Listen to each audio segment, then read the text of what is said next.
Welcome back, Flyers Nitty Gritty fans, to Getting Gritty with It with your host, Reed Wallach, my partner in crime, as always, Vasily Giannarakos. Vasily, what's going on, brother? How you doing?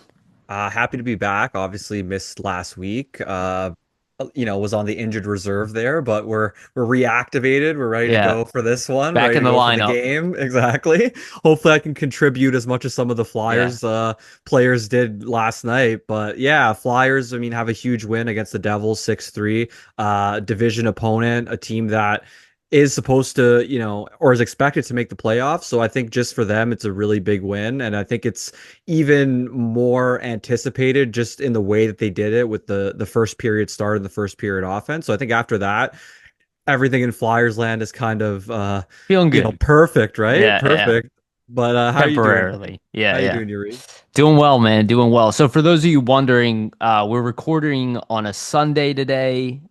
Because of the holiday, I'm going away on Tuesday, and I'm going to be gone for till Sunday. So this was like our attempt to record before the game on Monday, so that way we can at least recap the weekend.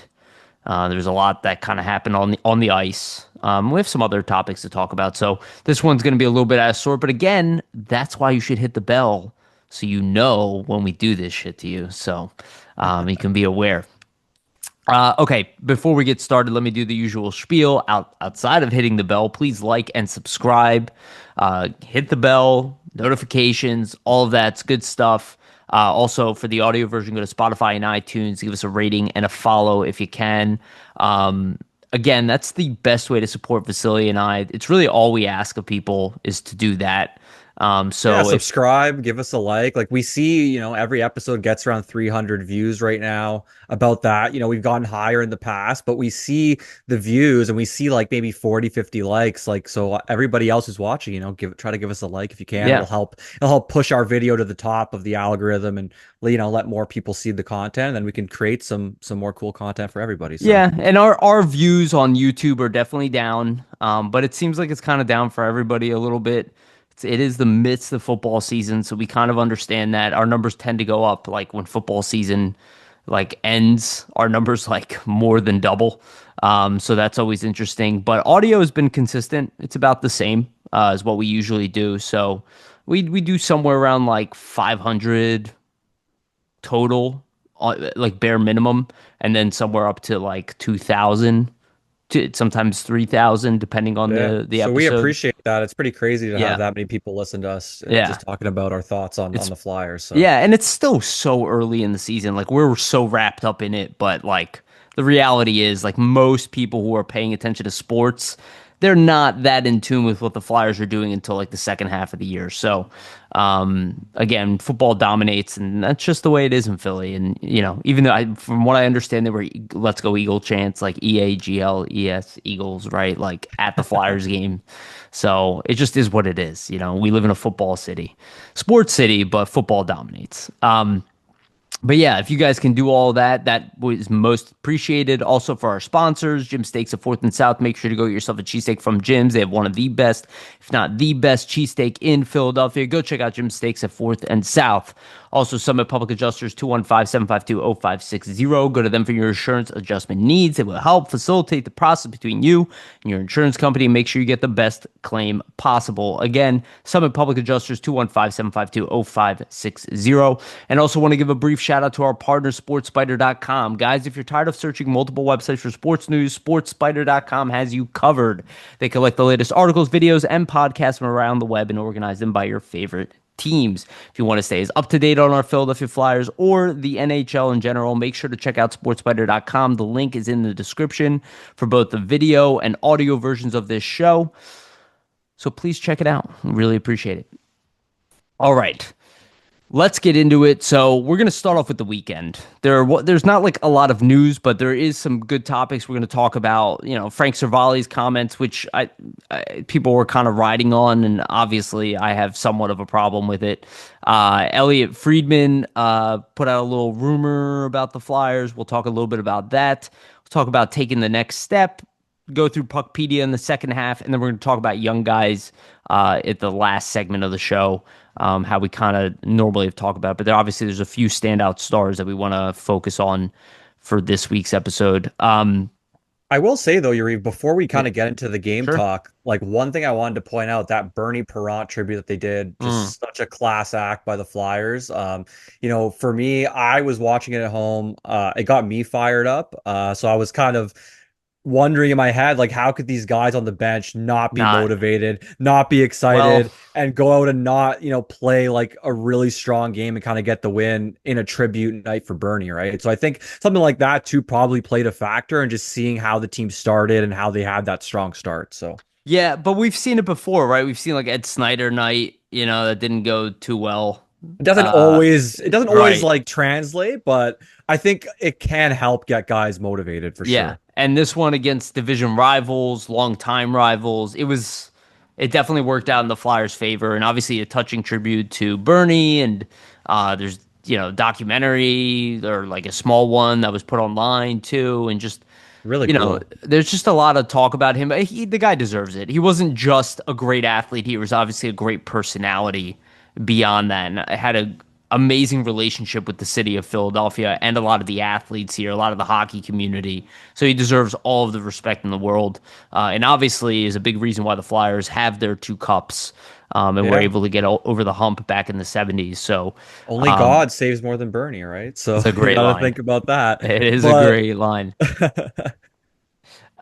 So yeah, let's talk about the successful weekend. The Flyers not only beat St. Louis in another comeback win, overtime win, which was generally like an okay game by the Flyers. It's a team that is struggling, does have talent. Like it's easy to forget that St. Louis was a pretty good team last year. They're middle of the road.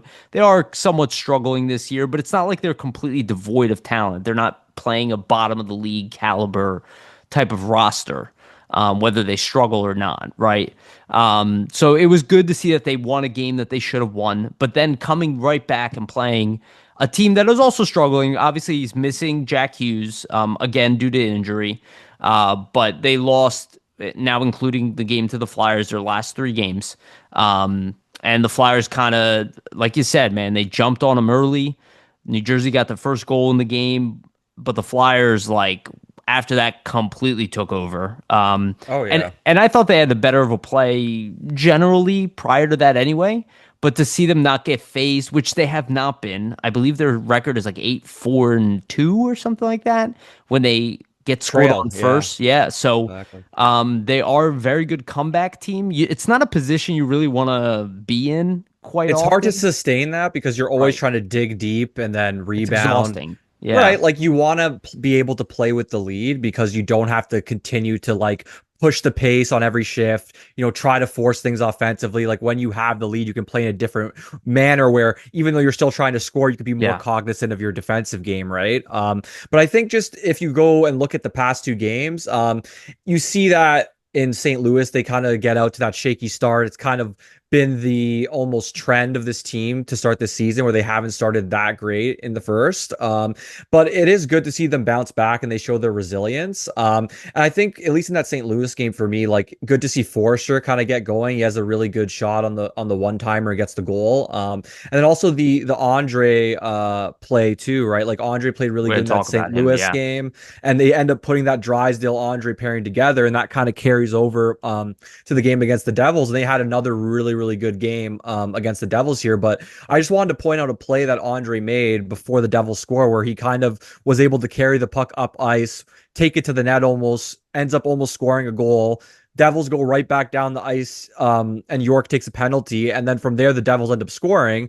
But the Flyers kind of take that momentum from that Andrae shift, and they don't let the goal against phase them, and then they end up scoring the three goals in 26 seconds. And Foerster gets his two goals in, uh, 17 well, seconds. yeah, Yeah. 17 seconds, and then they're kind of off to the races from that point, right? Yeah, and you know what I think it is too? I think their offense they've not been a very exciting team offensively this year.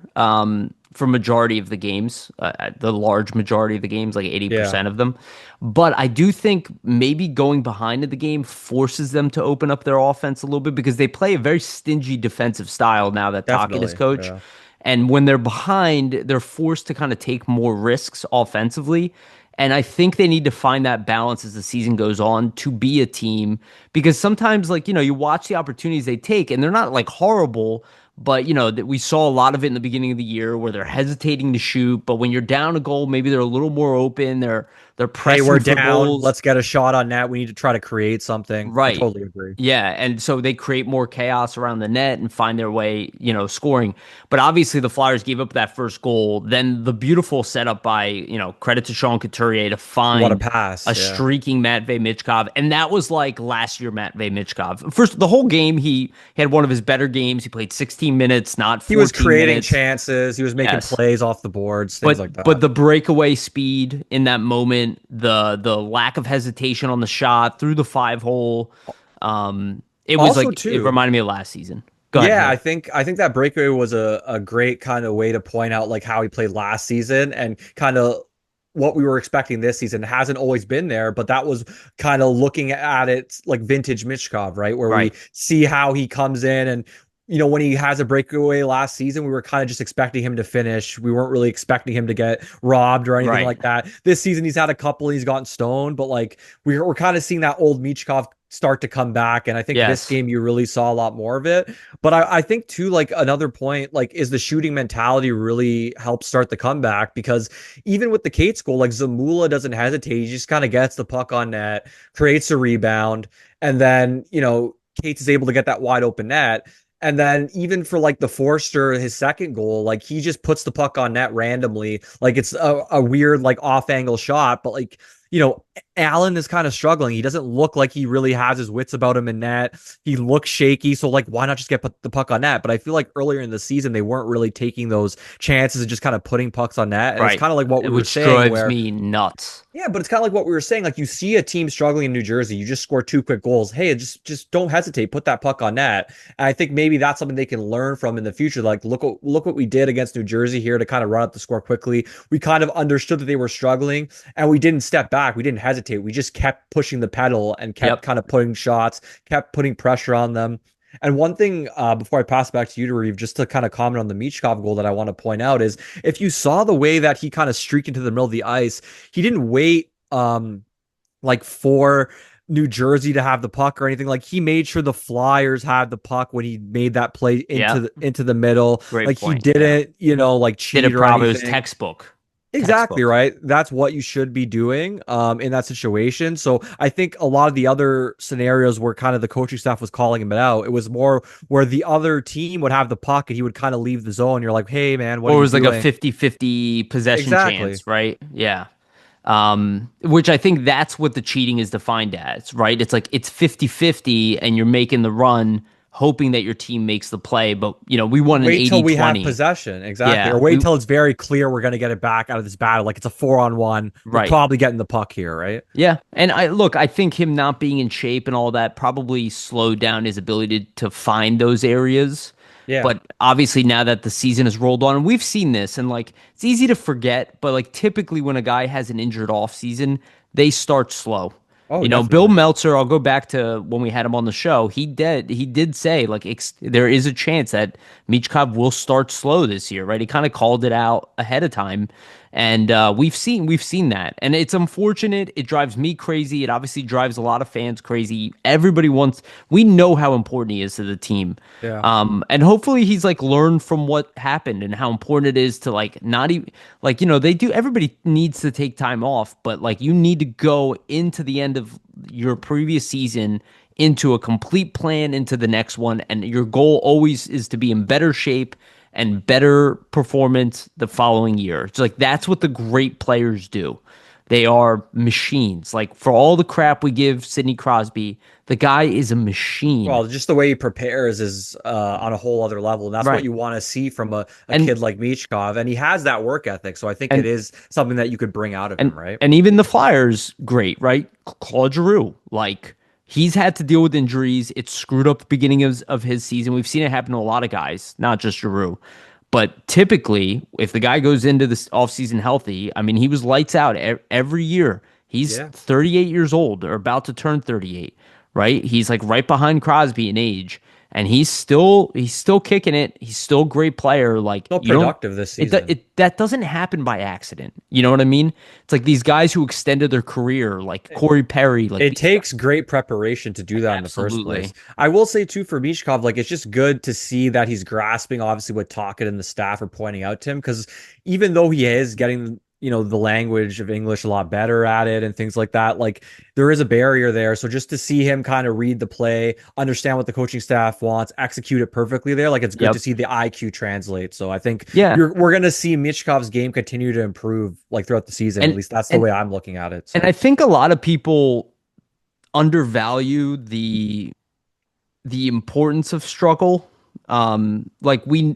Like it's a big thing in the entrepreneurial world. Like failing is like a big part of succeeding. Like when you start a business, right? It's a big How part can of you learn everything. if you don't make a mistake sometimes, Right. right? And it's also the response to the mistakes are also the biggest thing. And, you got to look at a guy like Trevor Zegras. Like this example is right in front of your face now. He's not doing it for somebody else.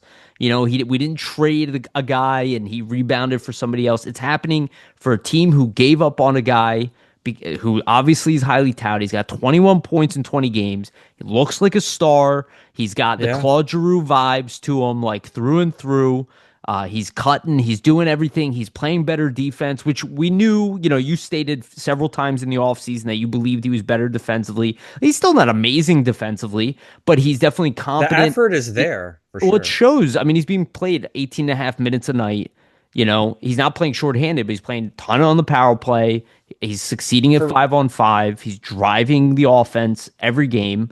And you think about it, if you can get the three cornerstones of the Flyers offense right now going the all at three-headed once. beast, right? Right. And again, I believe Foerster is kind of on the edge of that as well. And obviously Tippett has his moments of being there too.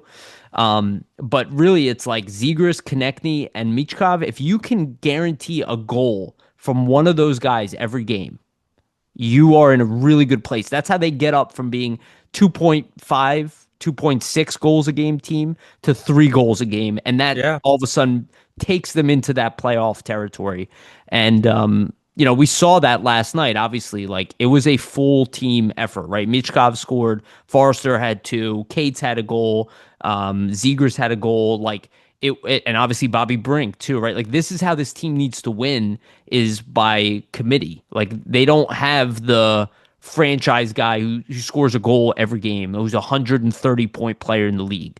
So they need everybody. They need like you said, like a three-headed monster.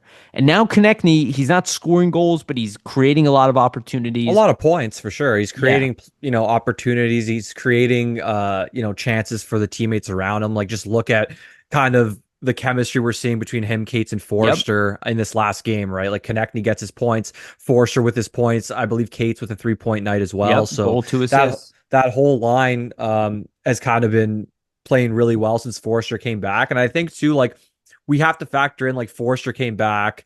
It's not always going to click right away, especially when you have some time off. So I think now that he's kind of been back for a couple of games, we're starting to see the offense kind of I pick up a little bit. I think I like that combination of having, Forster, Konechny, and Cates together. I think you free up Zegras and Michkov to kind of be on their own lines. And I think that's kind of how you can have that three-headed the monster three-headed work monster. Yeah. where Yeah. you have Konechny on the one line, you got I Zegras kind of think that's being Tockett's thought.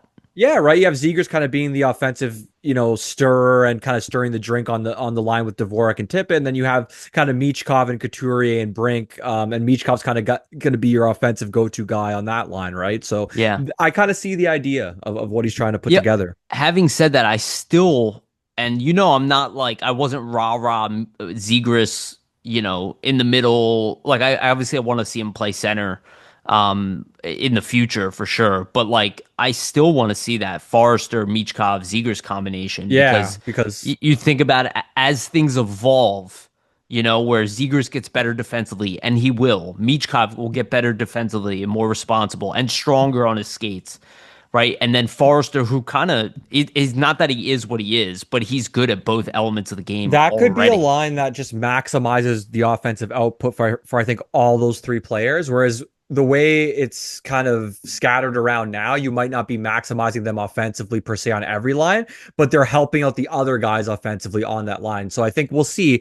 I think the goal is maybe let's see if some other guys get going, and then you could try something like that, I right? think after last night's win, you have to kind of just keep the Yeah, of course. offensive lines the way they are. They're not going to touch And them at and all, for but all the shit that Deslauriers gets, the reality is they have a really good record when he's in the lineup. I know it's I think funny. it's like It's 8-1 funny. and 1 or But it's something still like it's that. still hilarious that like the fourth line, even though They Abel scores like against St. Louis, it's like when he's they're out with not Tippett and producing. Zegras. Well, Yeah. that we'll get to that when we talk about I the do Elliot want to Friedman point out though rumor. what's kind of crazy about this last game where they had 14 first period goals, the Flyers. I believe in the first 20 games or the first how many have they played this season? I think 21.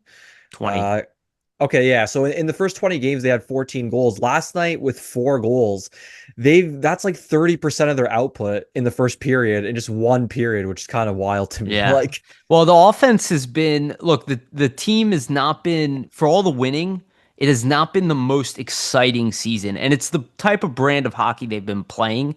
And again, there is this, we have to remember it's an adjustment to a new well, system, it right? is, but just to kind of piggyback off that, like it's because they're playing in a way where they're focusing really on defense and Yeah, ensuring that limiting opportunities. they're Yeah. not yeah allowing the other teams to kind of just run amok of them offensively and kind of just have an ability to like enter the middle of the ice. I think their goal is just, hey, let's keep everything to the perimeter. Let's make sure we're not giving up a lot of chances from the slot in the high danger areas. That seems to be Talkett's kind of philosophy on Yeah. defense. But right now it's working. Like they're tied eighth in the league in terms of goals allowed, like 2.8. That's one of the best in the league, obviously. Shots on goal allowed, tied fifth, 25.9. Their penalty kill is fifth in the league. So just in terms of like defensive metrics, they're a top 10 team in the league right now defensively. And Dan Vladar as well as 10th in the league in terms of goal save above expected. So like across the board defensively right now, they're a really good team. Obviously, we've been kind of wishing for the offense to get to that 3 goal a game plateau. They finally do it last game. They just need to kind of, score a little bit more in the first period. I think that's what's been missing here, right? They Like need another goal every game if more they than can they've been chip scoring. in, yeah, if they can chip in, I think a goal here or there just to start the games out in the first, not always be trailing. That's going to be like go a long way for this team. You have to hope a game like this kind of builds their confidence up in their stars to say, hey, even if we do go down early, like we don't have to wait until the third period or halfway through the game to kind of get ourselves going offensively. Yeah. We can kind of try to push the pace and try to rebound quickly in the first, or even get that first goal and start out with the lead, perhaps. Right? Yeah. If they've scored 10 more goals this season in 20 games, their offense would be in a much better position. Their Definitely. statistical output would be better. Even right now though, like I think last time we recorded a couple weeks ago when I was on the show, like they were 30th in terms of goals for. It was like 2.6 a game. Now they're at 26, 2.8. So like slight increase. It's not great. Like you're still in the bottom half of the league, but if they can get that goals for range from 2.8, like we said, to 3, maybe up to 20th in the league, I think we'd be happy with that, especially considering their defensive output and their defensive play right now. Yeah, right So now they're like a team that's heading towards like having 8 goal scorers, which which is crazy. yeah, but it's always better when you do have that one guy who's at least putting like 35 goals up. Yeah. You want obviously a 50 goal scorer on your team, so somebody's going to need to kind of Hey, break away from the pack and go on streaks to right now score. it's been Zegras. Like we'll see if Zegras can get the goal scoring up a little bit. Like I think right now he's got 7 goals. So Well, he's goals per game, it's Foerster, yeah. I'm 7 and so 16. yeah. So Foerster obviously leading in goals per game, but just in terms of overall goals, Zegras has 7. He's leading in overall assists 14 and leading in points 21. So he's stirring the drink right now offensively. So I would imagine he's going to keep it up here, right? Like Yeah, I I can't think so too.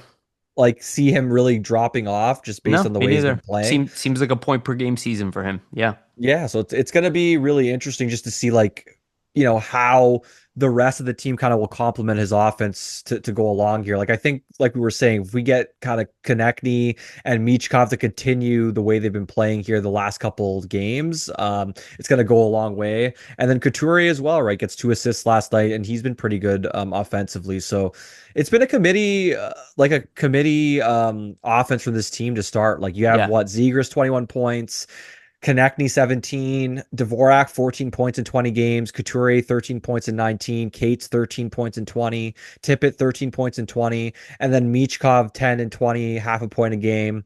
Foerster 10 points in 16 games. He's almost getting to like a point a game type range. He's been kind of turning it on. And then even Yeah. Brink, 10 points in 20 games. So like you said, with a lot of these guys are like 7 goals, 5 goals, 6 goals. They're all on pace almost to get 20 goals, which is Right. crazy to think. Yeah.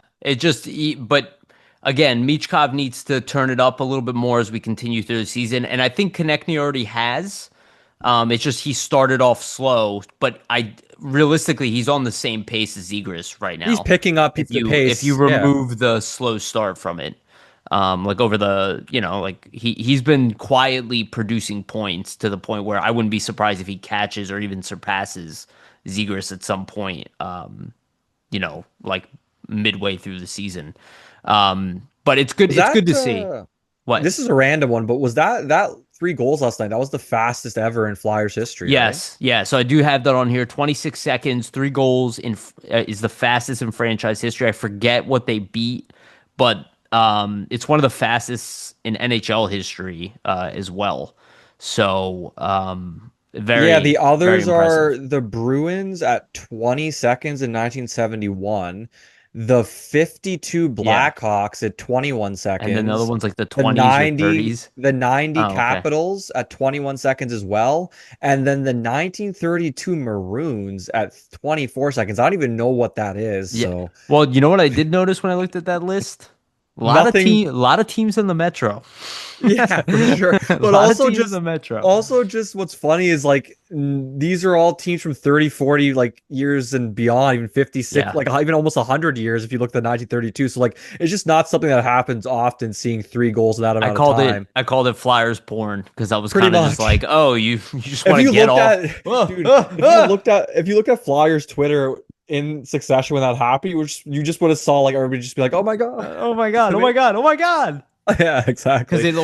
it was Michkov scoring a breakaway to get Which it everybody started loves. too, and then a Exactly. Then gorgeous goal. Forster. Yeah, Yeah. gorgeous pass by Cates and a one-time goal, and then Forster just wings it on net and just gets another one. You're just like, all right, this is That's a goal scorer's goal though for Forster yeah, in terms of the hockey IQ, right? Because like he knew that Allen was shaky. He's just like, let me get this on that and see what yeah, goes and on here. it was a bad goal by Allen, definitely on that one. Hard to call. Shout out to Forster as well. Like that's the fastest 2 goals since Jeff Carter.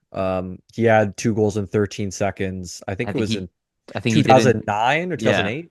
I think So it was 17 seconds. Forster scored. I believe that's the stat. yeah. Um, I don't remember those goals that Carter scored in 13 seconds, but man, I wonder. I kind of want to go back after this show and search it up to I see how he did I that. almost Because guarantee that it's 2 goals going up the wing and flinging it on net. oh, probably Like yeah. that was Jeff Carter's thing, just up the wing, Wow, fling it literally, on I net. don't know what the first goal is. Maybe Yeah, it's like a nice play, perhaps, yeah, and then the second goal is probably just literally wins the faceoff. Carter goes into the offensive zone, just and just whips it. on that. I mean, Yeah, Jeff Carter had a phenomenal 46 goal season, right? snapshot. Yeah, Yeah, I actually saw that his number was just retired by his juniors team. yeah. That's Earlier Jeff this Carter. season, it was Yeah. pretty awesome. Yeah, so that's pretty cool.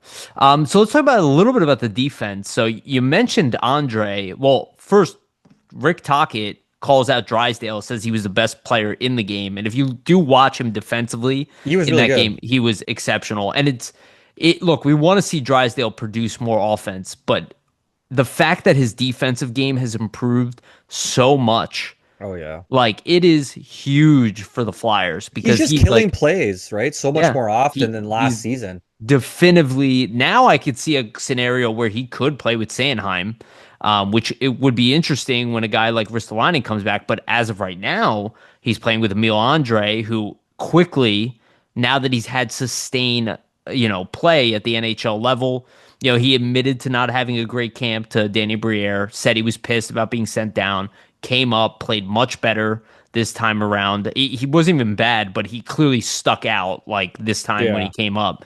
And Tocchet obviously has found not just success with Andrae, but also confidence in him. And he sees now the physicality and, the way Andrae actually plays, where yes, he's small, but he plays above his weight class. He's still hard on pucks. He's still hard Right. like to move off the puck in board battles. I think that's kind of the thing that he needs to show talk it, Yeah. because from the outside looking in, you see a You guy make that's five assumptions. eight, Yeah. you're like, I kind of think that he's just going to be an offense only guy, but realistically, he's pretty strong in his own end and just in terms of like clearing And he pucks. moves the puck Break, quickly too, right? He doesn't, yeah. you know what I mean? He's not gonna be in a position to get rocked by a hit too No, often. but he can take the hit too, is the thing, Yeah. right? Like he actually has a sturdiness to him where there is muscle on his body. Like he, even though he has a small He's frame, like not a he's able, lanky 5'8". Yeah. exactly, like he's able to kind of like hold his own and still win those battles. And that's like kind of all you ask from him. Just I, don't get out muscled when you're out there in your own defensive end. And I he really hasn't been at this point. I So will say I personally am surprised that that the Drysdale Andrae combination has had so much success because they are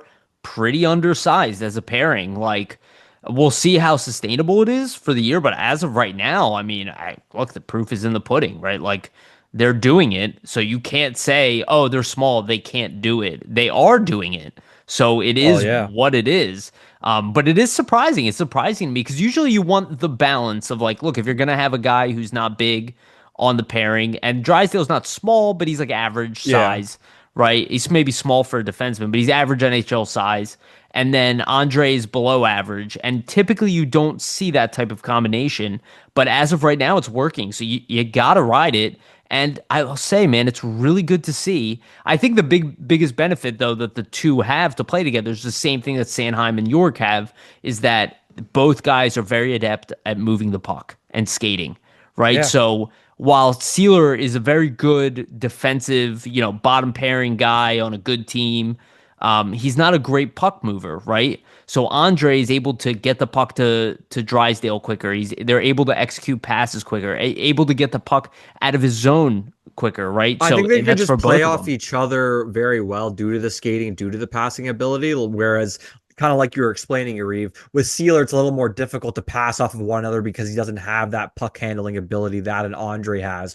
Whereas, like, I think if you're Drysdale, you don't always have to worry about moving the puck up ice because you know you have Andre to support you and vice versa, right? Where I Yeah, think when you have a pair that's it's the offense only guy, more of the defensive guy, that guy is kind of always having to be the one that breaks the make up. puck out. Yeah, But it also becomes predictable, right? If you're playing against another team, they can recognize that, hey, who's the guy on this pair that's always moving the puck? Let's bum rush him. Let's try to hit him into the corner. You have this Andre Drysdale pairing, it's not as clear as who's going to be moving the puck up the ice every sure. time. So you can kind of maybe catch Be a bit teams more off guard in deceptive. the Yeah, breakout, right? With the deception. So yeah. that's one factor. I just like the fact that they're actually putting these guys together and not pigeonholing them because they're offense first guys. Like I know Drysdale, the offense hasn't really been there as much this season, and we're wanting to see more of the offensive output. So you could kind of say, hey, he's been more of a two-way defenseman this season. But Drysdale and Andre are guys that we've thought of as offensive defensemen, right? Not defensive defensemen. So just for me to see the coaching staff not hesitate to put guys together like that, it's refreshing because I think you wouldn't have ever seen a John Tortorella do that or many other coaches around That's the league very true. kind of take I that don't think Torts chance. would have ever done it. And it's paying dividends though, right? Because you're seeing how the fact that they can break the puck out up the ice so much quicker, it's just adding to their offense and ability to create offense quicker in transition. So I think as long as they can hold their own defensively and like don't get caved in on a nightly basis, I wouldn't be surprised to see them try this long term. So we'll see where it goes. But I Yeah. think for now, like try it until it doesn't work anymore, right? Yeah. And it's going to get interesting when a guy like Risto comes back in the lineup, and he's going to need time regardless because of all the Yeah. time that he's missed. But, we'll see how things work out because I don't know if like Sealer and Risto is an ideal pairing either, but it might work also. So, The we'll see thing what with Risto that's interesting to me is like he has an offensive game, but sometimes he just is the defensive guy on the pairing. So it's like if you needed him to be more offensive, I think maybe he he can. can do Yeah. it, right? Yeah, so we'll see how things unfold as the Flyers move forward. But also want to give credit to Igor Zamula and give credit to Tocchet for look. Noah Juleson wasn't playing poorly, right? But he recognized that he had to get Zamula back in the lineup. Zamula is a more offensive defenseman than both Seeler and Noah Juleson. I wouldn't say he was like a defensive dynamite or something last game, but he was +5 on the night. He I mean, played well. the guy had a very good night for especially Hey, Zamula's that first recent goal, standards. that first goal too, like that's completely his decision making. If he doesn't get the puck on net quickly, that doesn't happen. That Kate's goal doesn't occur, and Yeah. who knows how the game progresses from there. So Yeah. you have to shout that out. Like we like to shit on Zamula, and we like to say that, hey, his decision making a lot of the time he hesitates too often. That was a situation where he did the opposite, right? He did not hesitate. He took a Yep. quick shot, made a quick decision. Hopefully we can kind of see him build on a game like this, right? Because I think ultimately you want to see a younger defenseman in Zamula get more reps, get more ice time in game than a guy like a Juleson. He's kind of your more prototypical seven, right? Sure. So And again, we'll see what happens when Risto comes back. I mean, it's assuming everybody will be healthy at the time too. But but it's yeah, good to see the depth tested in a sense because you see guys in these roles. Let's say, Risto comes back, somebody else gets hurt. You have a Zamula or Juleson to rely on where they've played pretty solid. Well, Zamula not that solid. He's had one decent game here, but like Juleson's played pretty solid this whole season. I mean, So plus five is an impressive game. Again, you're on the ice for five of the goals, yeah, yeah, and you don't give up any on he your was end, really good. obviously. So, yeah, he had a great game. He did initially have a assist as well, but it was removed on the Kate's goal when it showed that there was contact by Allen in between. So, but good to see. Like overall, defensively, the team played well. Not perfect night, but they played well. And Dan Vladar obviously was. I don't think he stood on his head, but he made some great saves. Especially like on that early power play, like they could have scored earlier on that power Yeah. play, and he just, it's not often that you see Sean Couturier, make an error that way, but obviously he kind of just swings around, tries to throw the puck out.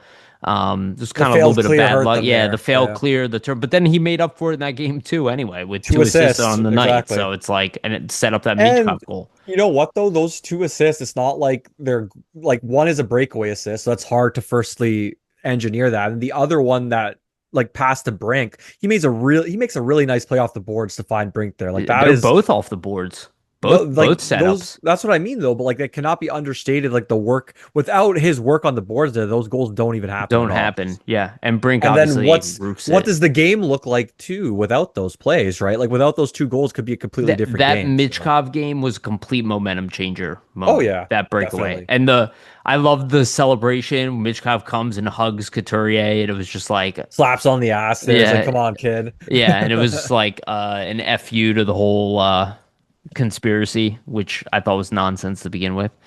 Um, One last thing too, I just yeah, want to and then mention we'll about move the on. game. Sure. Like it's a different kind of resilience. Like I think this team, we've seen the resilience so far this season where they've been coming back in games. Like that's kind of been the staple so far. What was it you said they've been trailing and or Like when they've been 10, trailing, they're 10 eight, games of the 20. yeah, or something like that. But like when Eight they're one and trailing, one, I I think think is they're the record.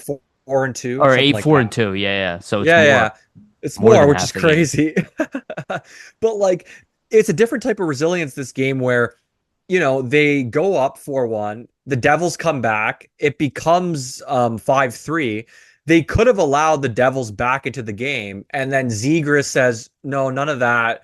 He And shelves it on just his gorgeous breakaway. goal. What a Yeah. yeah, nasty finish. He takes the puck. The craziest thing for that finish is he has a defender right on his back and he still pulls it back and then roofs it top shelf over Allen's glove. And you're like, even the guy chasing him does not make him hesitate at all. But Yeah. just seeing the team be resilient and not kind of allow the Devils to come back, like see them resilient in a different way where they, actually hold the lead. They kind of win with the lead, and it's not them coming back. Like it's a good thing to see them win in different ways, right? So I Yeah. think they're a resilient team right now in a lot of different ways, which is great. I think this team, just in terms of their fight back, we see a lot more this season than last season. I think Yeah. last season they were kind of a team that when they would get down or They when they would would have stay down. something Yeah. trouble them, they would just Unless it was like go for the count. Michkov, So right? That would have like these like crazy plays that would get them yeah. back in. They had trouble like fighting back as a team overall, but that was probably compounded with like losing, with the Tortorella relationship also, Yeah. There's usually hints of that. But I'm excited to see how things evolves. I want to see more games like the Well, the New think Jersey about it, game. right? Like they're at the 20 game mark now. We kind of always say before you make a determination on a team, you want to see them play 20 games. Like not to say this is exactly what this team is, but so far through 20 games, I think you cannot be discouraged with the way they Sure. performed. Like Yeah. they're in a wild card spot. We want to see them score more goals, obviously, but in terms of like all the things and all the factors that we thought might be an issue for this team, like goaltending, just allowing goals in general, the penalty kill, the power play, the ability to be resilient. Like they've checked off all those boxes. You're seeing Trevor Zegras have a really great start to the season. So I just think there's a lot of things to be positive about Totally. versus negative, right, going I forward. mean, So I don't know how you could not be positive. They have the fifth highest, at least last I checked, fifth highest winning percentage in the East. So, if they win their next two games in a row, they're tied for no, they're in second place in the division. So, yeah, exactly.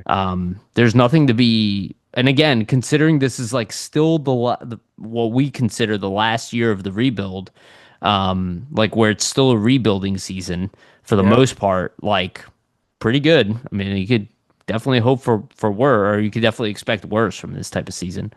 So I do want to talk about Frank Cervalli. I don't have his quote or whatever, but he obviously went on. I think it was Snow the goalie, and he was talking about like the rebuilds in Chicago and San Jose, and I saw a lot of people sharing it out and being like, "Oh, there's truth to this," or "Speak it, you speak for all of us," and I was just like, "It's a line of crap." I'm sorry. I like Frank Cervalli. I respect him. I don't think he's like dumb or that's not what I'm saying, but I'm just like, again, repeat what I just said. The Flyers have the fifth highest winning percentage in the East, and people are like picking it apart as if Danny Briere screwed up somehow. I get the excitement of Bedard and Celebrini and all that, and Michkov not on that pace, right? Like I can understand why this like dichotomy of narrative has kind of popped up, but like the reality is like this team is like low in scoring overall, but they're playing well. Everything that Danny Briere is, look at the lineup. Two of the top three producers on this team right now. Two of them were added in the offseason. The goaltender that has changed it around was added in the offseason. And these were under the Yeah, radar he had a moves wonderful offseason. right, Yeah. outside of the Zegras. And even Noah Juleson turned out to be pretty good. And he traded Dan Gilbert for a young defenseman that has NHL potential as well.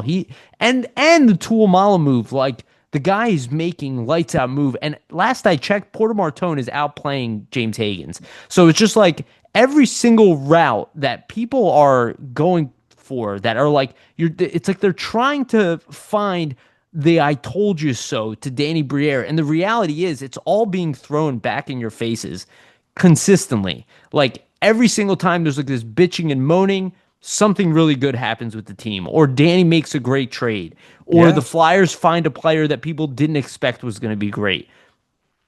And again, he hasn't even made a like monster move yet.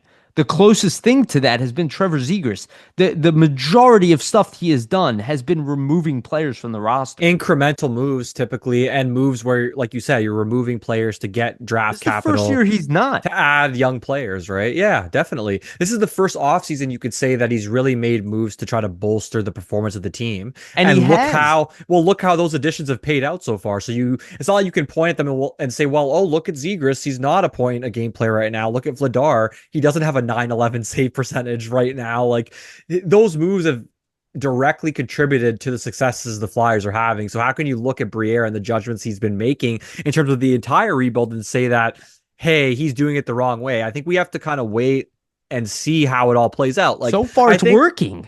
yeah, but I think you have to look at it in two aspects, right? So you look at it from the way Frank kind of brought it up on So the goalie.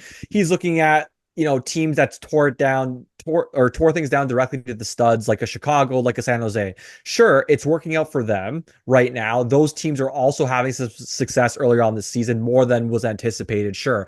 But it doesn't necessarily mean that what Briere's doing isn't going to work out either, or is the wrong approach, right? I'll Like tell you right now, if the Flyers were to play the Blackhawks or San Jose in the playoffs, I think they beat both of them. most likely, yeah, at this point in the rebuilds, I would say Yes. so. And they Um, started before the Flyers.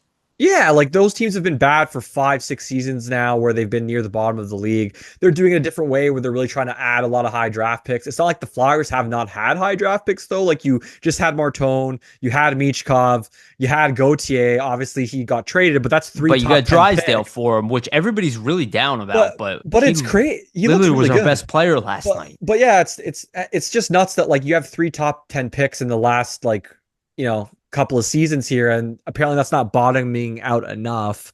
But yeah, like I was saying this to Yariv kind of offline before we started that, it's two different approaches. I think both can work.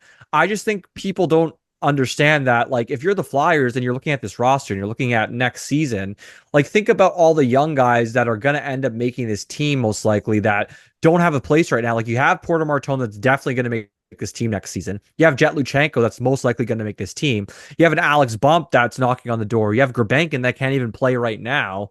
Like there will be trades here to move guys out because there just simply is not room to have your younger players slot in. Or vice versa, you might trade younger guys and draft picks to get that number one center or to add that big piece defenseman. So And I think the Flyers are doing it in a way to me where it seems like they're accumulating a lot of assets. They might not be the highest end of assets, like, oh, they're all top 5 picks or whatever, but you can combine those assets together and draft capital and then potentially make a big deal. And how many times have we seen star type players get traded for underwhelming returns in the all past the time, decade?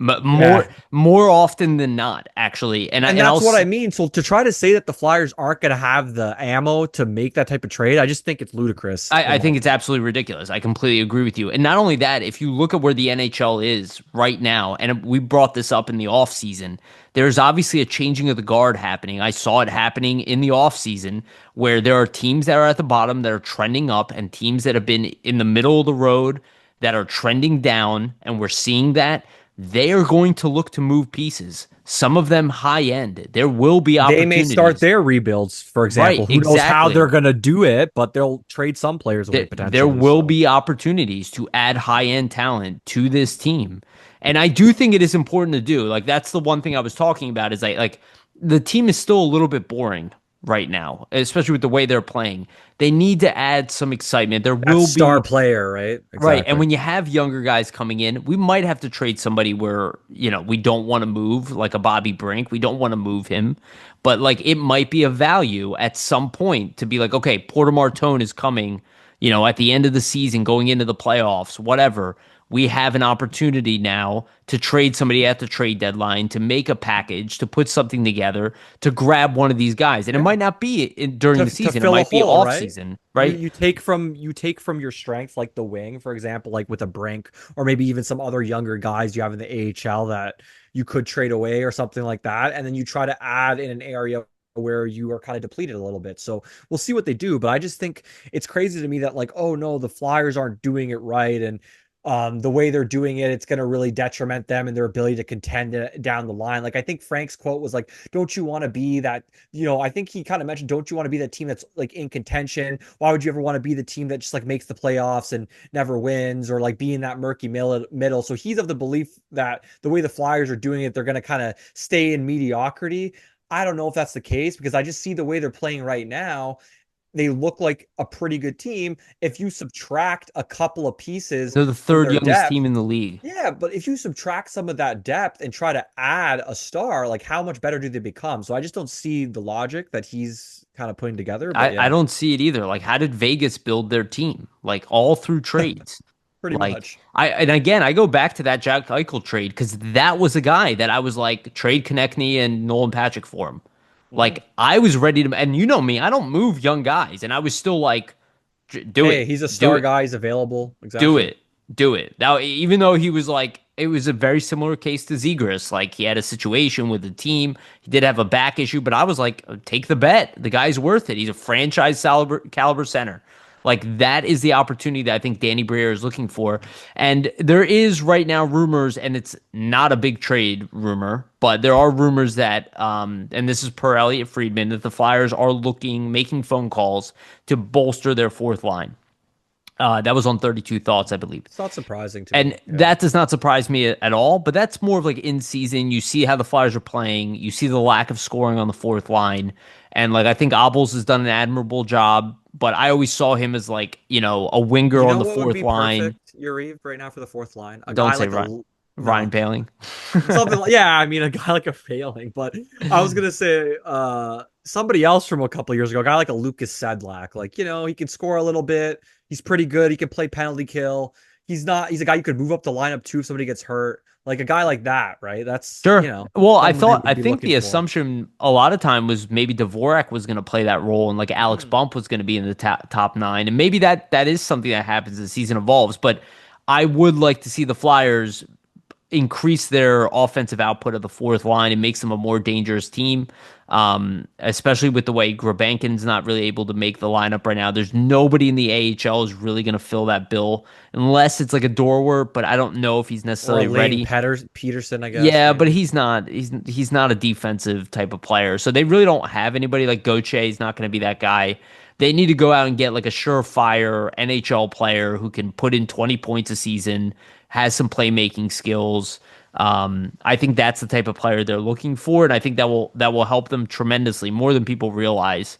And another Ryan Poehling type of guy, and that's why when the John Beecher thing came around, it's like we need to find another opportunity Yeah. like that. Hopefully, the guy's 24, 25 years old and is a good NHL player, and he has some offensive game and he can play defensive role. That's why the Ryan Poehling signing was such a good one that was able to net Well, us he's a Trevor valuable Zegras. player. Like, no matter what you say about Paling and that he's only a fourth line or anything, you have to think about, How many first of all, 30-point players are there that play the fourth line role though in the yeah, NHL? it's Not pretty a rare. lot. Like, he's more of a guy, like, to be honest, he could play on a third line. Like, if he's on your third line, your team's probably not that good, but he could do it. But I think, like, you can't like, even that's another thing, like, to Briere's kind of rebuild. Like, look at that.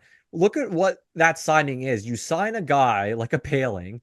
You took a chance on a guy that's literally had no value, prior to last season. He was a fourth liner for the Penguins. And look what that becomes for you in Trevor Zegras. So, like, just like I'm going off on a little bit of a tangent, but just to like highlight that, like, how could you say this guy doesn't know what he's talking about when he Well, could turn a guy like a fourth line player into potentially a point a game guy? Like, it's Well, just crazy I to me. think again that I think that actually validates why you would look for another fourth line guy because you don't Because know what you that that will could happen. that Yeah. that might materialize again where you take that fourth line guy and he becomes more valuable where you can throw him into a package if you need to get a better player, right? Because teams are looking for fourth line like it's not going to be a huge return, but it can be a No. piece of a package, right? So I do think the Flyers should Those be looking players for are a fourth always line center. valuable for teams. Like, a team is always, especially a playoff team, is always going to be looking for a player like that to kind of Yeah. plug in. That can be a guy that can roll out at any time of the game, and they don't have to worry about him, right? Yeah, So and somebody with a little bit of an offensive punch because right now like Hathaway is not scoring, he's no points in 20 games. You I know, feel like, though, with him, that's more of a product of who he's been playing with at this point. I Because we I see think him so when he too. plays with more offensive guys, and he can chip in a bit, right? I think so too, but he hasn't had the same offensive gusto as he did last season for whatever reason. And he's actually an option to move as well. I'm Yeah. not saying the Flyers want to move him, but there are teams out there that would take Hathaway, and he's signed for a little bit. He's locked up. Most teams value players like Hathaway, so that's another option, especially with all this young If talent. you're trying to do a different look fourth line where you're going to make it more of like a line 3B, where like they maybe bring up some young guys, like let's say you brought up like some younger players, you put like a bump on that line, you had Grebenkin. I don't know who the center would be or I something. I agree with you, but I don't see Taka doing it. Just I the know way he's he operated probably so won't. far. Like, it seems to me like he wants that classic grinded out fourth Yes, line. You get a predictable shift for them. He basically wants a line you could throw out there and say, "Hey, I know exactly what's going to happen. These guys are going to dump it in. It's going to be a low event thing. they're gonna Maybe hit people. They'll they stir might it get a up. goal maybe Yeah, once every 40 games or something. That's yeah. kind of what it's looking But like." they need But more yeah, offensive punch. And actually, Obels has been very competent on the faceoff dot. Like he's been very, good yeah, this he's season. really good at faceoffs actually. But they need somebody with a little more speed on that fourth I line just who want them can to try generate zone Grebenkin. entries. Just try Grebenkin on Yeah, the yeah. left Well, wing there. we're gonna get to that. Um, so yeah, actually, yeah, this is a perfect segue into our PuckPedia session. So for those listening, just a reminder, please like and subscribe, hit the notification bell for notification, get notified when we release these episodes. And for the audio version, go to Spotify and iTunes, give us a rating and a follow if you can. That is the best way to support our show. So let me share the screen and I'll put PuckPedia up. All right. There we go. I've been Well, we're using, stuck with these lines because after a win, you don't change the lines. We all know yeah. that. But look, you just brought up Grebenkin. It's hard to argue with the look. I'm not somebody who says Deslauriers has zero value, but you use the best term ever. Offensively, he Offensively, has zero value. but it neuters the fourth line too offensively, right? Because he doesn't drive play. He's To not a good me, shooter. He's he not just fast. You know, well, he to me, it just when he's out there with the fourth line, they just seem so slow. They're late to getting in on the forecheck. yeah. They're late to the hits. They're late to getting in on the puck. They just seem late a second or two whenever he's out there with the fourth line. That's my kind of view of it. But I Yeah. don't know. What do you think? Do you feel like the same? Yeah, 100%, dude. The value I see with Deslauriers is the physicality, the presence on the bench and on the ice Teams when are he's thinking out there. twice when he's out there. They're Yeah, like, hey, like this guy can fuck us up, like with the drop of a hat, right? yeah. Basically. But I would love to find a center who's younger, who has an edge to him, like a Garnet Hathaway. But a center. Yeah, that's like a center. Yeah, like that's kind of what they need. That I would love to see, Abels actually play like the left wing on that fourth line. But the question is like, what do you do with Grebenkin? He's not playing. He's 22 years I old. Like, part of me is going like, do you send him back down? If he's Because never going to play, you have to because I just feel like he's 22. He's still developing. He's still a young right, player. Like, I think if you sit him for any longer, you're doing a disservice to his development as a player. And I think the Flyers realize he could be a guy that could play on the third line for you down the line, right? Like, I think they know that's his ultimate upside. And I think if you don't have him playing, you might, jeopardize him eventually reaching that upside, I right? I So wonder if he's the trade piece for a fourth line maybe. center. Maybe they try to trade him. I mean, the way I see it, I think the easiest way to fix this problem. I know the team's winning. I know the coach likes Deslauriers. I know Tocchet likes what Deslauriers brings, the off ice leadership, even the on ice, toughness and the presence, and making other teams think twice because you have a guy like Deslauriers out there at all times, or in the game in general. But like, just put Grebenkin in there for Deslauriers. He's not that bad defensively, like on a fourth line in 12 minutes, where he's gonna Well, they like. said they said his predictability is not like you said. He wants the fourth line I know, but predictability. like one guy out there, I'm with you. I is he agree with really you. is he really gonna change it up and the predictability that Well, the much? unpredictability is they might score. Yeah, right. They might That's actually what I score a mean. Like goal he might make a play towards the net where they actually because he's score. Like, got is that a game yeah, he can make plays out there, man, when you give him the opportunity. So and he's I got just that think, hey, edge too, right? he's physical. He goes to the net. Like he can be a guy that can play that fourth line grind at game. So I just think, hey, like give him a chance at least. Like see what he can do for like at this point they haven't given him more than 2 games in a row. Like give him a chance for 3, 4 games, see what he can do. If he's still not what you're looking for, then send him down. But at least give him a fair shot at it. That's Yeah. my opinion. Or do what you're doing. I don't know if they can do it with multiple players, but can you send him on a conditioning stint to the AHL to at least I get him don't know some how ice the time? rules. I don't know how the rules work. If it's like The, one the per. problem is that they're down to if they do that with Grebenkin, they're down to one extra player in general, and it's no Yeah, you can't Juleson, call right? anybody up. Yeah, so. So because they have Yinning, Yinning will come back up, but still, like you need an extra forward. I mean, at this point, if they don't play him, they just got to send him back. That's just is what it is. I would But play who do him. I you even think. call up in replacement of him?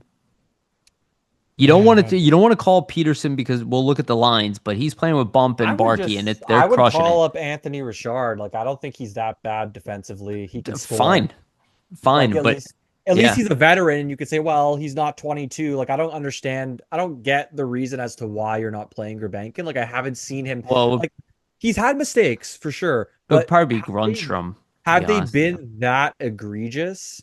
where you can't have him on the ice? Like, have you seen him this season? We're like, oh my God, look at Grebenkin, look at that play. Like, we got to Dude, get him off the no. ice. So I That's just why don't it's get it. Yeah. baffling to everybody. It's like, what do you do with this kid? Because it's like you're not playing him.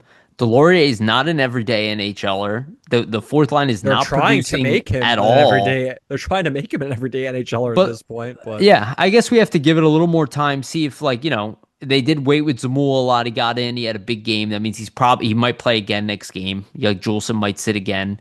So maybe that's what they're it hoping with sounds bad. Grebenkin. It sounds bad, but to me, the best case scenario for Grebenkin right now is like somebody like a Brink gets hurt, he gets in the lineup and just never comes out after that. Yeah, I hear you.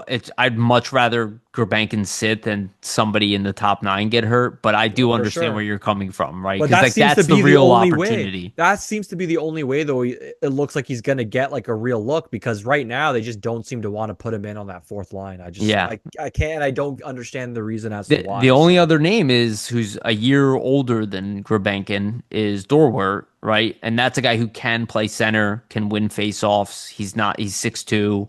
He's much better skater than I anybody on the just fourth feel line. like that would be more of a Gaucher type of thing where we saw Gaucher get brought But up. he's got He no kind of playmaking skills. no, I know, but I'm not saying about Gaucher. I'm saying Dorwart will play Oh, out like that, where like they'll bring him up and we'll just slowly see that hey, he's not ready for the NHL right now. That's right. kind of And my that's how thought I feel process. about him too, right? Because he's not dominating the AHL. He's doing a good job, but um He's I gonna don't kind of come up and you're gonna kind of realize, hey, you know what? He can pinch in for you for a couple games, but he's not really what we're looking for yeah. here. Well, So let me ask you this. Is there anything about the top nine, like let's say they do struggle to score, for 2 games in a row or whatever. Is there anything that you would want to see different in the top nine?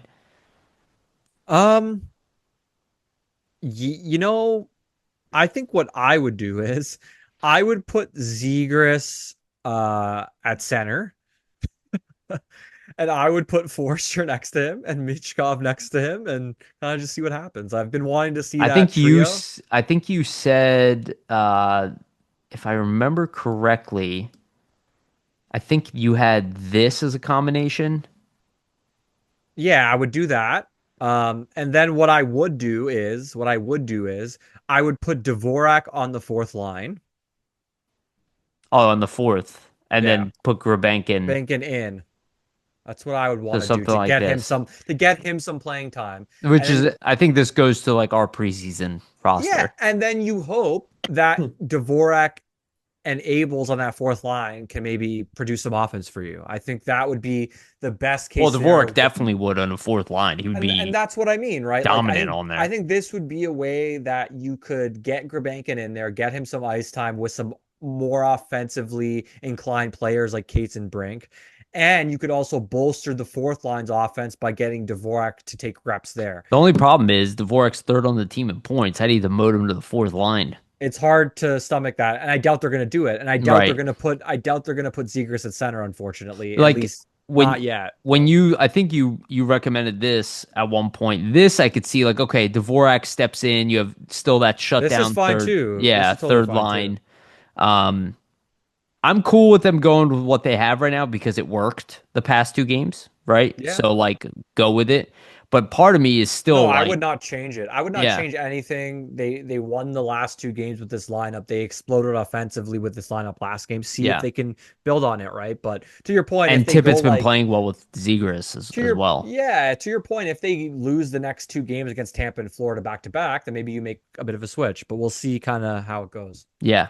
Because like I wouldn't mind seeing the third line of, Forrester, Cates, and Brink back together again. Maybe, yeah. Um but Owen Tippett has looked really good with Zegras, so it's a little tough, because like you don't want to be like, oh, forget Owen Tippett also, right? Yeah. Like he has been doing a pretty admirable job, and obviously, that third line with Konechny on it's Bobby Brink plus on that Yeah. on that third line, so on paper, it's working. So we'll see. I think right now the only real change people will ask for is the Grebenkin in the lineup. Yeah, it's just Um, because it's obvious that even though Deslauriers serves his role, it's pretty evident at this point, like he's not an everyday NHL yeah, he's player. a 13th, 14th forward on the roster. He So might it's play, like, I think for him, you get him 30 games, 40 games. Like that would be my ideal. Even over 40 games, I think is too many. So Yeah, I don't disagree. I don't disagree with you at all. But I think we're going to see him more, unless they bring in another fourth liner. yeah, Um, something like Though I that. will say Grunstrom was like being rotated on the third line and stuff, so maybe Grunstrom gets another call up, and that's If they're never gonna play and Grebenkin, and they then yeah, send Grebenkin down to play Grunstrom's role, who's in the AHL, and then you which is put an offensive Grunstrom, role. Yeah, yeah, who's the guy that you're not as worried about when you sit for multiple games in a row, right? He's a veteran. He's played a lot of games. I think like two almost 300 games in the NHL. So um, it's not a guy who like lacks experience. And the defense, this is what I was like talking about earlier. Like if Risto comes back, like, and I don't think they're gonna do this, they're but I gonna do try. kind of Yeah, look at like, okay, you move Sanheim over to the left. Can you do a situation where it's like Andre's the offensive defenseman, and then you put Risto with York, and you can could. that Yeah, work really well? Because it'd be hard to use a right-handed defenseman with Drysdale. You know yeah, what I mean? definitely. Though I do think on paper, the combination of Risto and Drysdale could work. But as of right now, I see no reason to do this. But down the line, I'm kind of like, if Drysdale continues to play defense the way that he's playing, The good thing is too with this and the fact that the defense is playing well and Andre and Drysdale are playing well is like we're just seeing or hearing of Risto getting back on the ice. Like I think last week, like he was on the ice before yeah, practice and he's stuff. still like Hasn't probably two, he's 3 weeks. yeah, he hasn't practiced with the team yet, but you imagine he's going to start joining the team pretty soon here in the upcoming practices. But you don't have to rush him now. Like if the team was playing terrible defensively, they were, Andre was going in there looking outmatched. Drysdale wasn't playing well defensively. They were bleeding goals. You would have kind of an onus as an organization to say, hey, you know what? Let's try to get Risto in there maybe a little quicker because we're not playing very well defensively. You have no reason to rush right now. They are a top 10 team in various defensive metrics this season. So you can kind of just wait for him to be Yeah, completely ready 100%. and kind of just play it out. So I think it's a good thing that you can kind of just be like wait around and when he's completely ready, then worry about that problem when it comes, right? So Do you think Erson's getting in net next game they're on playing Tuesday? Tampa, correct? Yeah, I think so. Yeah. Uh, I don't know. I would play him against Florida because I think historically he's been pretty good against them. So I would get Vladar back in there against Tampa, and I think I would go to Urson against Florida. Florida. I mean, they're both going to be tough games. But he's Neither played neither well one's going to be against them, easy. so I think hey, give him the team that he's historically had some success against in Florida, and see if he can Yeah, put together a strong game. but it's But I think it's at this point, it's pretty clear that Vladar's kind of the number one here. yeah, and as he should be. I mean, He's playing better. he's Yeah. outplayed Erson, and quite frankly, I mean, I do see a future where Vladar is here, Erson is not, and Bjarnason or Zavragin, Kolosov. Yeah. or yeah, or even Kolosov are like the other three rotated in, or maybe even somebody else that we don't even know of. Yeah. Because and I've said this online, like you cannot give up one bad goal a game and be an RFA, have terrible numbers, even if the team likes you, they're gonna look to move him. I think with Either Erson. move him or just not sign him. So we'll Yeah, see. yeah. So let's take a look at the AHL squad. These are the most recent lines. I did update them. The only thing I don't have is Maradi in for Gendron, because That's okay. Gendron's been playing more than Maradi. He's been kind of rotated in the lineup. But other than that, everything here is consistent. The top line of Bump, Peterson, and Barkey is On on fire. fire. Yeah. That is the reality. Both, I think Bump is number 3 or 4 in points amongst rookies, and Barkey has slowly climbed up. He had another goal and assist last night. Bump's pretty close to a point a game now if he's not already. So Yeah, he's 13 points in 16 games, which is very good for a rookie. Barkey is, I think, 11 points in 16 games. They're the top line on the Phantoms, which is exactly what we want to see. yeah. The two best players, yeah, most talented players playing the top line role. Peterson is the most offensive center they have down there, who started off very slow, but is now like, if you look at his second half of He's the playing well. whatever 13 games, he's a point per game since then. This line has not been separated at all. The other ones have been kind of mixed and matched a little bit, but this one has been the most consistent. which is really nice because the team was so heavily reliant on Anthony Richard last year as a top line winger. This year, that is not the case. He's playing second line, sometimes even third line, which is great. Gendron has provided offense. Like Kaplan's been good, Dorwich's been good. They're all putting up points very consistently. They're a good I team right believe they're now. what, second in the division or something? Third in the division. They're in the Okay. better. They're in the best division. They're also in the better conference.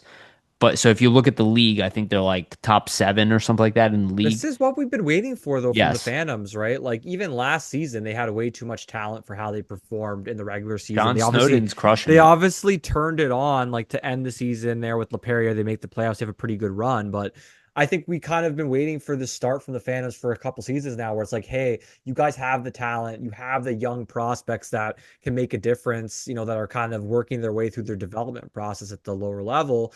Like, we want to see this team be one of the upper echelon teams in the AHL, and I think they've done a good job of kind of cementing themselves as one of those better teams just to start the season off. For the AHL so far. So Yeah, and I'm excited to see how this team kind of comes together as the season goes on. They will probably get some additional players yeah, leading up to the playoffs as well.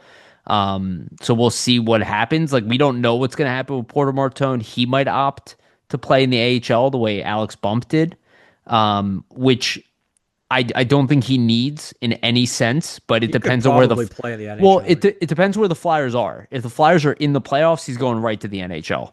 If the Flyers are in the if the Flyers are like right outside of the playoffs, I think there is a world because it would be good for him to join the Phantoms as a top line winger and play through the Calder playoffs and potentially win a Calder Cup. Because Yeah, you that add a could guy like that could be Martone very beneficial. to So this team, I mean, that's there's that's even a more stacked. scary addition to this Well, I already think really good to team, your point, Yariv, I think they already would have a pretty good and that shot to go includes on a run. Luchanko as well.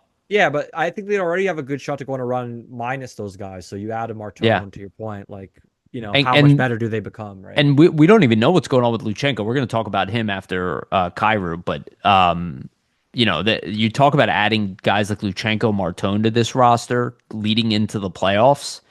Yeah, it's a scary addition for an AHL squad. Like you're talking about a potential Calder Yeah. winner, like not just a competitor, like maybe a favorite if you add that level of talent to this group. A number one center and a number one winger going into the playoff. Last time we saw that, the Flyers did win the Calder Cup, and that was with Mike Richards and Jeff Carter, two first round picks, right? And you could make the case that Martone is better than both Carter and Richards as a prospect. And Luchanko, I mean, we're going to talk about what he's done of late because it's pretty damn impressive. So I do want to talk about the defense. So Yinning is back. He's playing top pairing now with Helge Grans, going back to that pairing that they used last year. We'll see, or last season, we'll see what happens with him. He also might be like, you talk about trading for fourth line center, like Yinning is kind of in no man's land. He might be an option of a guy who gets traded for fourth line center, or maybe Zamula. It could be one of the defensemen.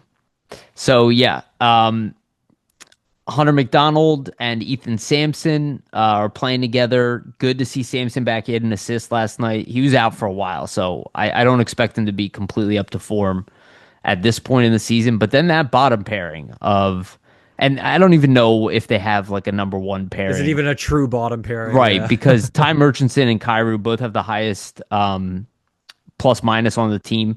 Jordan Kyrou scored, or I said Jordan. Christian Kyrou scored Hey, again. maybe you will be saying Jordan soon. Who knows? Yeah. Christian Kyrou scored again last night. This kid, I don't know exactly He's what to killing make it, of it. man. He's He killing it. he's crushing it. In It's the game, reminding me a little bit of Ghost, just like his offensive prowess from the back end, right? yeah, you're not wrong, dude. So in 10 games, he got 3 goals, 9 assists.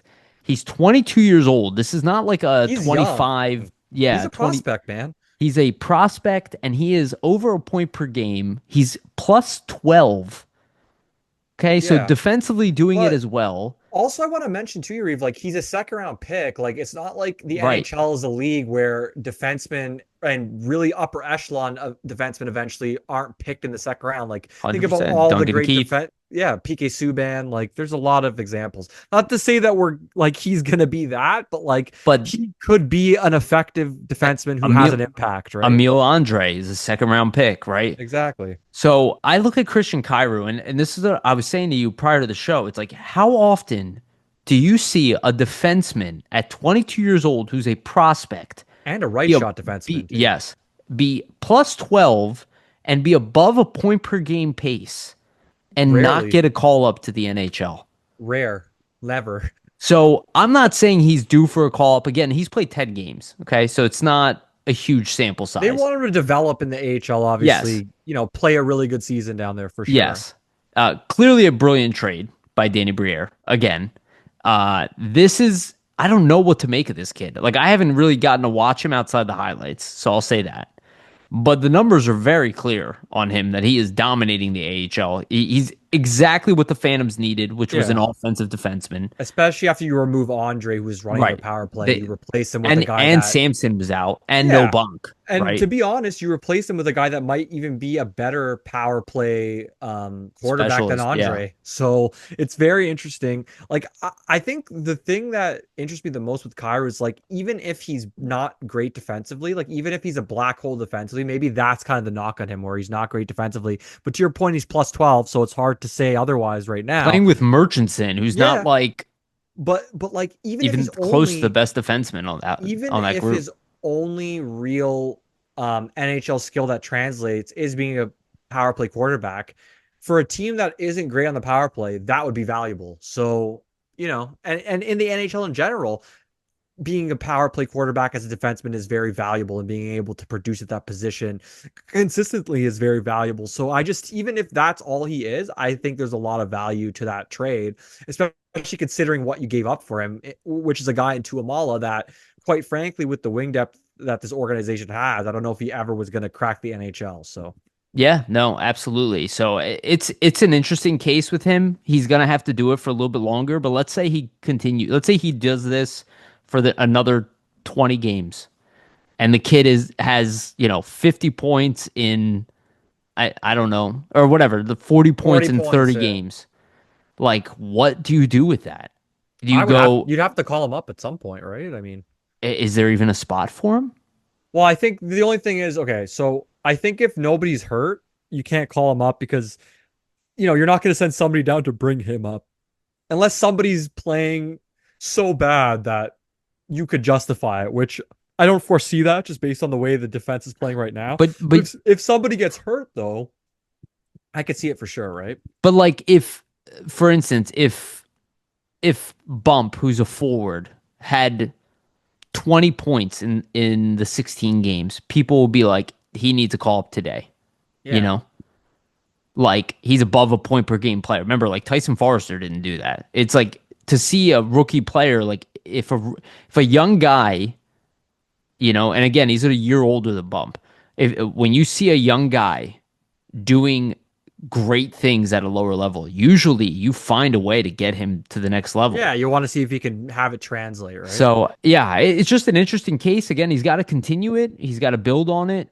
I don't think the Flyers are like looking at it and be like, but he has to be exceeding expectations. This could be a diamond in the rough type of trade. Like that's the way I'm kind of looking at it right now. Because I just think if you look at the upside of a right-handed shooting defenseman who could be a power play quarterback that could have 40, 50 point potential versus a third line winger into Amala. Like, I don't know. I feel like It's a great like trade. it was a It's a really great good trade. trade. Really Yeah. good trade. So we'll see what happens with Kyrie. Obviously, like I said, he's got to keep it up. This is not like a thing where he goes games without scoring or whatever. The buzz around him will go down. But as of right now, that has not been the case. Definitely not. He's been just lights out. So I'm really interested. He's clearly on an all-star path to the AHL level. I think it's best for him to play the whole season in the AHL, to be honest with you, I think it'll and help his fight for a development, spot right? next year. But it's interesting because he might Go be on like a deep run, right? well, it Deep might be a playoff. curveball in the, roster construction when you look at it and you're like, let's see how he does in, training camp next year. Like maybe we don't need to, maybe he's the guy who plays with Seeler next year and it's not Bunk Maybe Bonk will give them extra time with him in the minors. Because he hasn't even played Bonk, right? Yeah, that's also one thing too, where it's like, where does Bonk fit into all this? Because if Kyrou is really good defensively, or if he shows to be a guy that can, be good offensively, but not be like a detriment for you defensively at the NHL level, then how does Bonk fit into the equation in terms of his timeline to making the NHL roster? I But don't know. but this is a good problem to have, right? Like It's a great problem. you want to be in a situation where you have too many good prospects for roster spots, because that's when you can easily make the determinations to be like, hey, let's trade these guys for these star players. Let's put these packages together. That's kind of the territory we're getting into here, where there's so many good young prospects. Like, there's not enough room for all of them, right? Yeah. So we'll see. We'll see what's going on with Cairo. The other two players are the two first round picks that we mentioned earlier.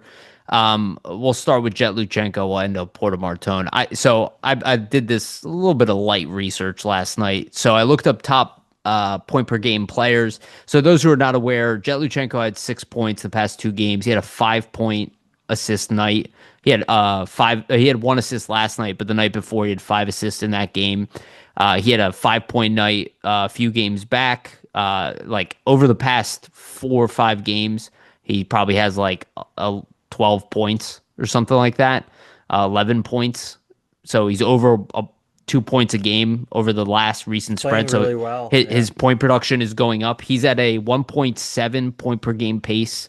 And mind you, yes, he is 19 years old. But or he's 20 years old. But he's like no, he's 19. What am I talking about? He's 19 years old. He's very young for his age group. So when you compare him to other top prospects like in the OHL, he age-wise, he's right there with him. Now Jake O'Brien is number 1 with a 1.9, which is very good. 9 goals, 31 assists, but he's played 21 games. Jett Luchanko has played 10 games, 2 goals, 15 assists, and is speeding up and not on a good team either. Yeah, imagine when Um, they finally hopefully trade him, what that production might look like. So Yeah, I don't know if they're going to trade him because as of right now, they're playing like a playoff team. Like they're beating better teams. okay, He's obviously a huge part of it. They could sneak into the playoffs. He's obviously which going to is go not play a bad World thing. Juniors. Yeah, Yeah, but the offensive production, at least from an assist standpoint, is through the roof. He's on the I same think. same pace Yeah, as Jake O'Brien, who's played 21 games, got I 31 assists. Luchenko's got 15 and 10. well, yeah, Luchenko's playing really great offensively. I think you just want to see him up the goal scoring production, right? That's kind of Yeah. the only thing. But other than that, I mean, just based on the assists and kind of how he's kind of creating scoring opportunities for the line mates around him in Guelph, he's their top player. It's I mean, to he's on pretty pace for a easy to 90 determine that, assist season which right is now. wild. Yeah, I mean, he's not going to play a full season down there anyway, but still really good. it might be like a 100 point season, 20 goals, Yeah, 80 assists type of thing. something like Again, it that. doesn't solve what everybody's concerned about, which is the goal scoring element of Luchenko. But again, he's a pure playmaker, two-way But forward with lightning that's speed. kind of why I would want to see him get traded though, because maybe he gets to a better team where he gets to play with some more Sure. playmakers, and I they're setting him up for a change, They right? should trade him. They're like a building team. The Yeah, two of their best players are like 16 and 17, outside of him and Charlie Paquette. But he's clear cut the best player on the team.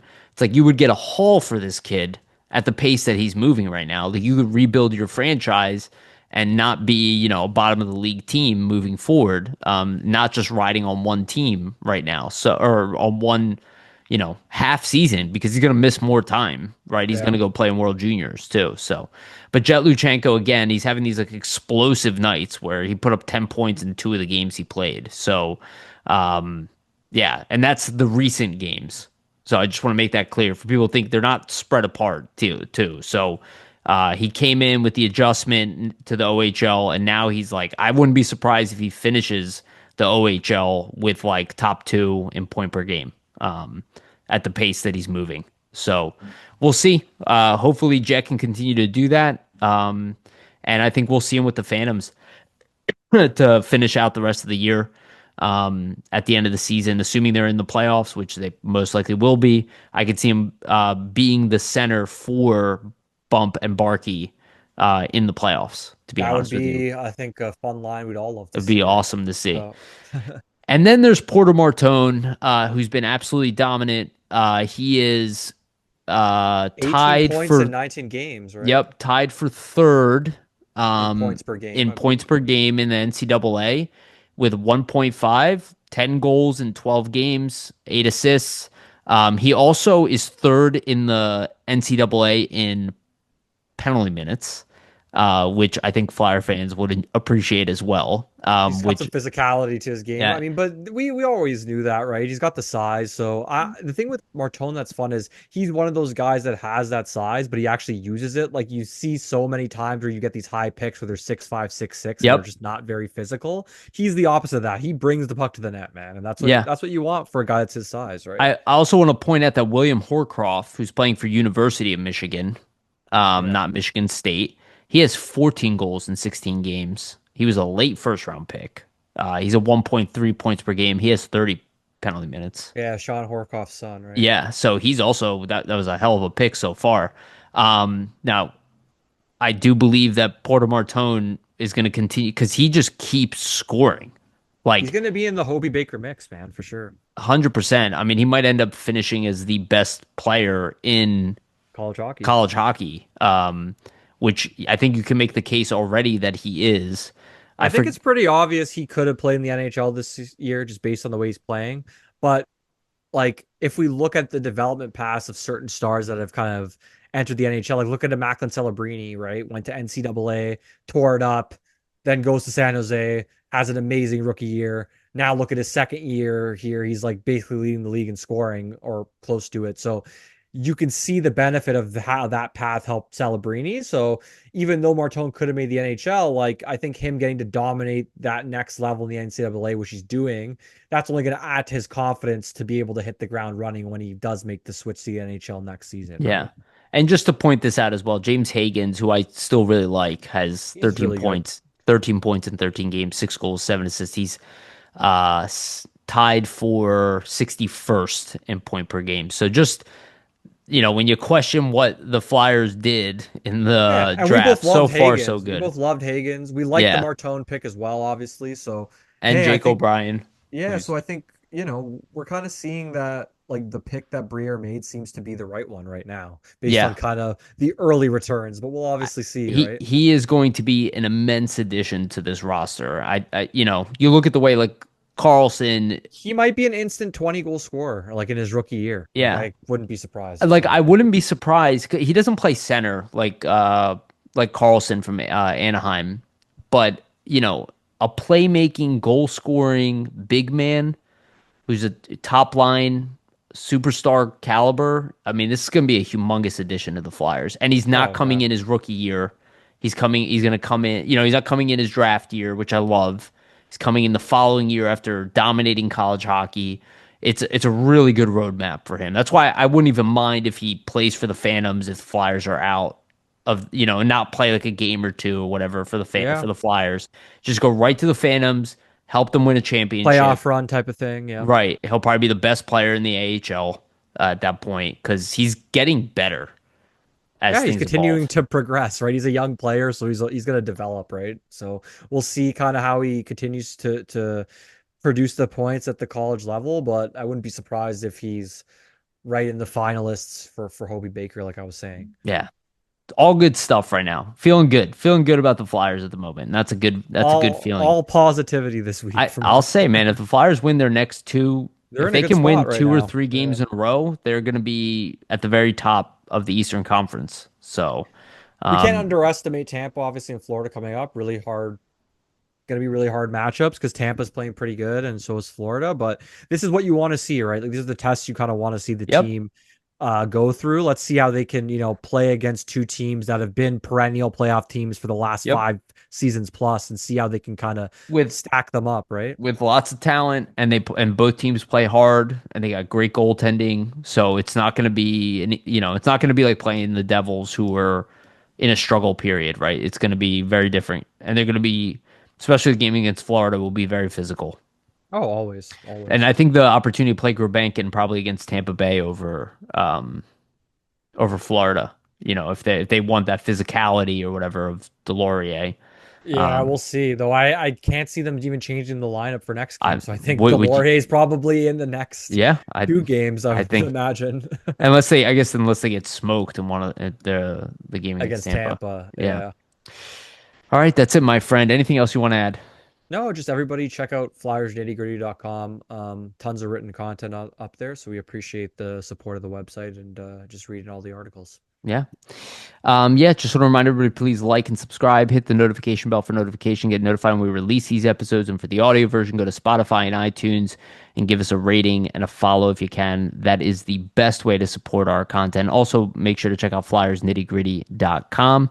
And for our sponsors, Jim Steaks at 4th and South, make sure to go get yourself a cheesesteak from Jim's. They have one of the best, if not the best, cheesesteak in Philadelphia. Shout out to Public Summit Adjusters, 215-752-0560. Go to them for your insurance adjustment needs. They will help facilitate the process between you and your insurance company. Make sure you get the best claim possible. And shout out to SportsSpider.com. They are our partners. They aggregate content from all over the internet, podcast, articles, podcasts, videos, and pretty much anything you want about the Flyers or the NHL. And again, our stuff from Flyers Nitty Gritty is pinned at the top. They are our partners. Again, thank you everybody for listening. Vasily, thank you for being the man. Appreciate you all. We love you. And remember, always stay